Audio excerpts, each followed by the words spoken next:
Olá, sejam todos muito bem-vindos. Eu sou a Márcia Mazei e esse é o Giro Novo Dia. Hoje eu vou falar sobre um assunto que pode parecer para você, de novo, esse tema. Sim, de novo esse tema, porque é um assunto que a gente precisa falar incansavelmente até chegarmos ao acolhimento correto. De que eu estou falando? Estou falando sobre as crianças, adolescentes com o transtorno de espectro autista e a relação nas escolas. Bom tema, né? Então vamos lá, vou apresentar a minha convidada, que é a Jaciara Prata Luz. Ela é pedagoga e pós-graduada em educação especial. Mas tem mais coisa aí, né? Também fiz neuropsicopedagogia, tenho extensão em alfabetização para criança com deficiência. Muito obrigada pela sua presença, pela sua participação. É muito legal a gente falar sobre esse assunto. Eu que agradeço.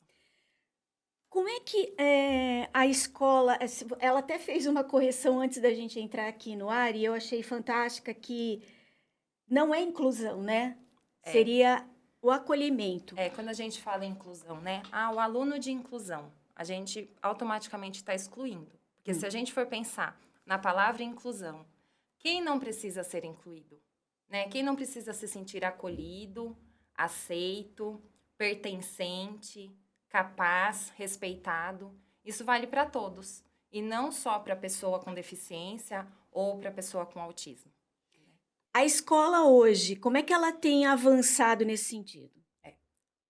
É um desafio, né? Porque existem muitas barreiras. Né? Nós temos as barreiras físicas. Então, muitas vezes, um cadeirante não pode estudar na escola mais próxima da casa dele, porque a escola tem escada e não tem rampa. Né? Existem muitas escolas que os prédios são muito, muito antigos. Então, nós temos aí prédios que eram do Estado ou que ainda são do Estado, né? Para os alunos que estudam no Estado. E aí eles precisam ir para uma escola mais longe, porque aqui é acessível. Então, nós temos as barreiras financeiras, porque é necessário uma verba, um investimento, né, para que tudo isso aconteça.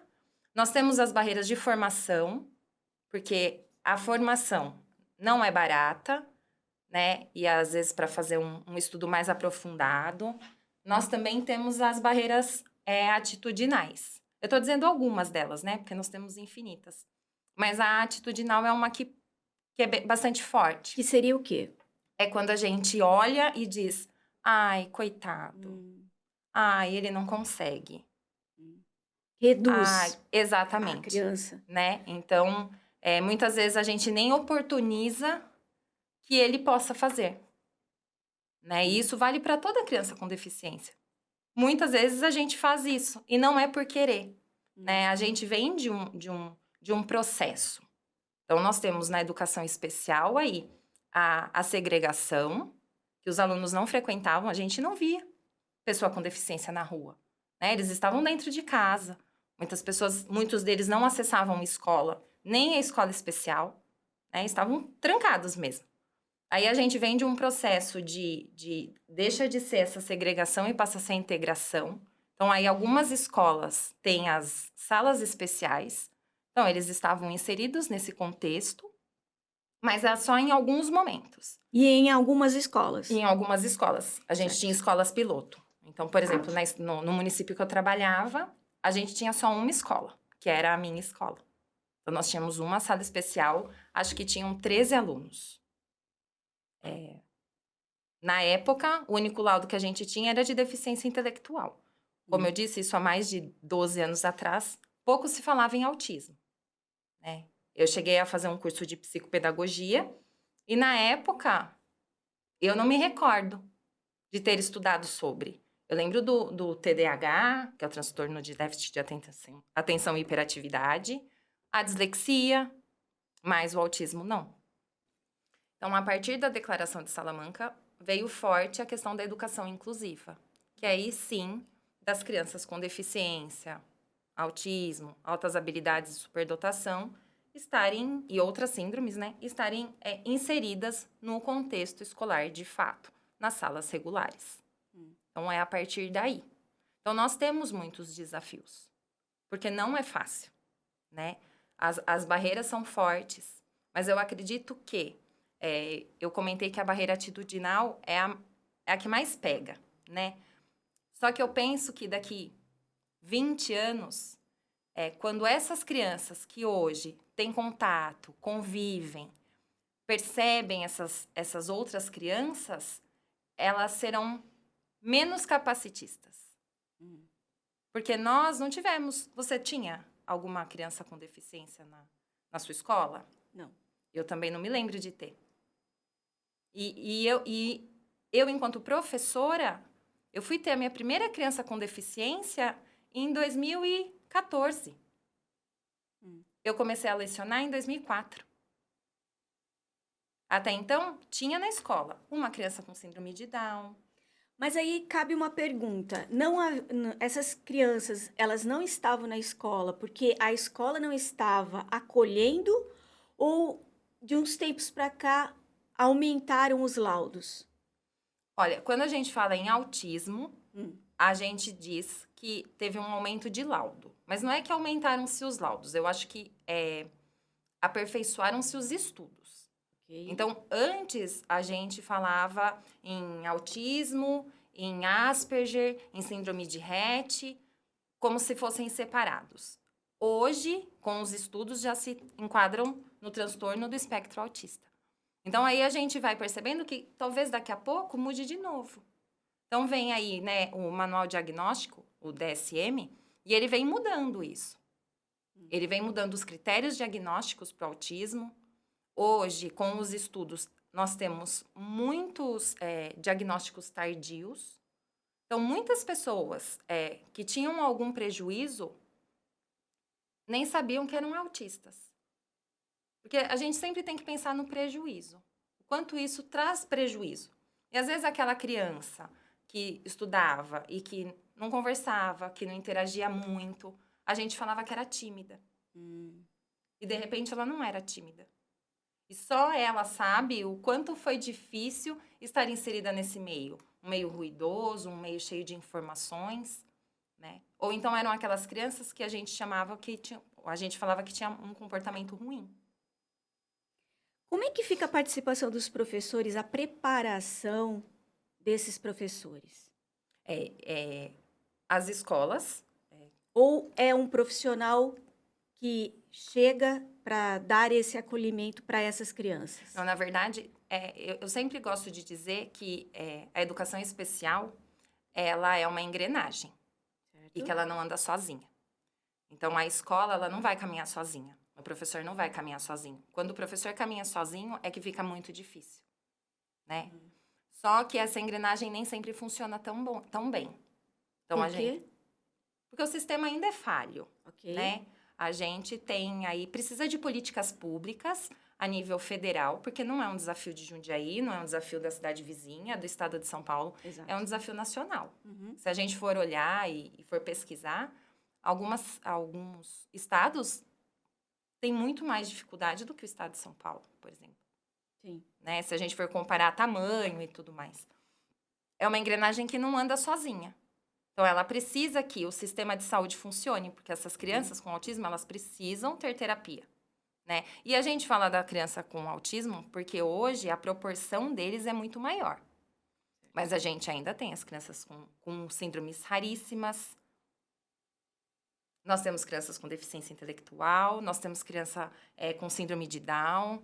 Então, a educação especial, ela tá na escola, ela tá na educação regular, né? No ensino regular. E não dá para se trabalhar sozinho. Então, a gente tem isso em termos de escolas municipais e acho que as estaduais também. Então, nós temos o AEE, que é o Atendimento Educacional Especializado. É quem vai apoiar, né, essa criança, esse professor, dentro daquilo que é possível. E tem o atendimento na sala de recursos. Então, as crianças com deficiência, elas têm direito ao atendimento educacional especializado. Mas aí também temos algumas situações em que algumas crianças não têm laudo. Eu ia te perguntar exatamente né? isso. Não tem laudo. E aí a gente entra numa dificuldade para a sala de recursos, mas não para o apoio. porque a gente precisa ter um olhar diferenciado, né? Às vezes não tem um laudo, mas tem uma necessidade. Às vezes a criança tem um transtorno, que não vai entrar como deficiência, né? Então, a gente precisa ter sempre um olhar apurado, mas não dá para se trabalhar sozinho, né? Falando dessa engrenagem, a participação dos pais para que tudo funcione, qual é ou qual deveria ser? É fundamental, né? Eu falo que é a saúde, né? São os pais, a família, os professores, a escola e os próprios estudantes, né? Então, tudo isso faz parte da engrenagem. E essa engrenagem precisa funcionar. Na escola, quando a gente pensa em criança com autismo, né, já que essa é a pauta maior, nós temos o PEI, que é o Plano Educacional Individualizado. Então, a gente precisa, de fato, ter um PEI. A gente precisa ter um olhar para a necessidade de cada criança. Fale mais sobre esse PEI. Bom, o PEI, você vai partir de um diagnóstico, então você precisa conhecer essa criança, conhecer as dificuldades dela, para a gente trabalhar a partir daí. Sabe aquela frase que tem na Alice no País das Maravilhas? Se você não sabe para onde quer chegar, qualquer lugar serve. Isso não cabe para educação especial. Eu preciso saber onde eu quero chegar, onde eu preciso chegar. E para isso eu preciso trilhar um caminho. Então, eu preciso conhecer o meu aluno e ter objetivos muito específicos para que eu possa atingir o meu objetivo, que é o sucesso dessa criança, né? O avanço dessa criança. Então, é isso. A gente precisa trabalhar dentro da individualidade de cada um, da necessidade de cada um, da especificidade de cada um. Eu queria que você desse um exemplo do que seria a prática desse plano. Então, ó, vamos supor, eu tenho uma criança, eu enquanto professora de primeiro ano, Tá. eu vou trabalhar a alfabetização. Então, eu tenho uma criança que tem TEA, e ele tem uma esquiva muito grande em relação à folha e o lápis. Se eu insistir para que essa criança escreva como a maioria está escrevendo, eu vou ter uma questão de comportamento. E aí ele vai, de repente, vai sair, vai correr, vai chorar. De alguma forma eu vou incomodá-lo, porque aquilo é aversivo para ele, não é confortável para ele. Então, se eu já sei disso, qual é o meu papel? É pensar em diferentes estratégias para que ele acesse esse mesmo conteúdo. Então eu posso trabalhar com letras móveis? Eu posso trabalhar com material estruturado? Eu posso trabalhar com o tablet? Então, esse é o nosso olhar. Eu preciso conhecer esse meu aluno e as necessidades dele. Então, se é uma criança que tem dificuldade na coordenação motora, eu também posso pensar em atividades que promovam isso. Que promovam o ganho dessa habilidade. Então, isso tudo vai estar dentro do PEI. Mas o PEI, o ideal, porque nós temos o ideal, o possível e o real, né? Então, é um caminho aí. O ideal seria que ele não fosse feito sozinho, né? Que tivesse, sim, a participação da equipe multidisciplinar que atende essa criança, que muitas vezes não tem, né? Então, essa criança, ela está sem terapias. Vai ser tudo mais difícil, né? Porque é o que eu digo, daí uma parte da engrenagem está falha. A professora do AEE, a família, muitas vezes, e nós, professores. Eu queria voltar um pouco na questão dos professores, porque o objetivo aqui é a gente enxergar sob todos os ângulos, né, a questão. No caso dos professores, como seria o modelo certo, correto, para que houvesse esse acolhimento? Hoje, existe um professor que ele cuida, ele acompanha essas crianças dentro da sala de aula, é isso? Nós temos alguns profissionais de apoio. Ok. Né? Não são professores. Certo. Né? Porque a lei, ela não deixa claro o tipo de profissional que deve acompanhar essa criança e nem a necessidade de apoio. Então, na lei diz que a criança que tem a necessidade de apoio na alimentação, na higienização, na comunicação e na locomoção. Então, não tem na parte pedagógica, não garante ali. né? Embora a gente tenha aí a Berenice Piana, que diz que tem um profissional de apoio especializado, mas ainda assim, quem é esse profissional de apoio especializado? Você acha que aí reside uma falha dessa lei? Sim, as leis sempre têm brechas, né? Então, Sempre. ela sempre tem a brecha e são essas brechas que causam tudo isso. Certo. Qual seria o modelo ideal você falou muito dessa engrenagem, mas qual seria o modelo ideal de uma escola que de fato pudesse acolher essas crianças? Ideal, a gente sendo bem, É utópico nesse eu acho que momento, nesse momento talvez. é utópico. Mas a gente pode sonhar, Eu acho que a gente precisa ir devagar, porque senão a gente se frustra demais. ok? Eu acho que o professor, hoje, a gente se frustra demais, porque a gente se cobra muito. Uhum. E às vezes a gente não consegue, porque a demanda é muita, né? Então, às vezes a gente está numa sala de aula com mais de 30 alunos, com uma criança que precisa de uma atenção redobrada, que merece essa atenção, mas que eu sozinha não consigo fazer tão bem quanto eu gostaria. Qual que é a importância e a participação de todos os alunos nessa engrenagem? Eu acho que é isso, é a normalização, né? É de que todo mundo merece estar ali, de que as pessoas aprendem de formas diferentes, né? Tem criança que é muito mais visual, tem algumas que precisam escrever para aprender, e os autistas, em especial, são muito visuais, então eles precisam muito de suporte visual. Então, as crianças, elas acabam entendendo quando a gente explica, né? Porque algumas vezes a criança com autismo, ela tem um comportamento diferenciado. E para outra criança, ela não sabe o que é. Talvez ela não entenda, se são crianças muito pequenas, né? São crianças menores. O que é o autismo? Porque uma criança com uma deficiência física é visível. Eles sabem, eles veem, né? O autismo, ele não tem rosto. Ele não tem um perfil, né? Tanto é que hoje algumas crianças, algumas pessoas usam os cordões para identificar que eles têm, né, um transtorno.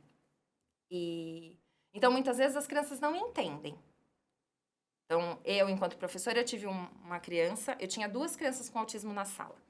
Uma não era verbal, e às vezes ela ficava muito brava, mas as crianças entendiam muito. Porque pelo fato dela não falar, eles entendiam que tinha alguma coisa diferente. Olha que maravilhoso. E eu tinha uma outra criança que era nível 1 de suporte. Então, ele lia, ele escrevia, ele conversava. Só que em alguns momentos, algumas coisas deixavam ele mais chateado. Então, ele ficava bravo, ele não queria fazer. Ou então, eu fazia combinados com ele, que eu não fazia com o restante da turma. E aí, às vezes, as crianças falavam, mas por que ele pode e eu não? Daí eu falava, porque eu já expliquei para vocês. Você concorda que o professor também ele acaba educando a todos nós, no caso os alunos, a socializar?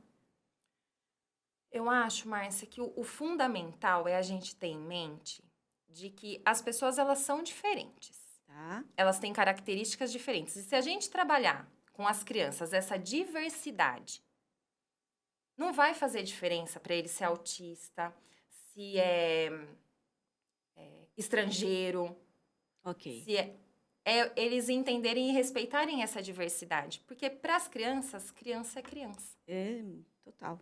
Né? Então, quando ele vai convivendo, algumas coisas são diferentes do que ele está acostumado, ou que ele nunca viu. Ai, o meu amigo, ele não fala, ele balança as mãozinhas.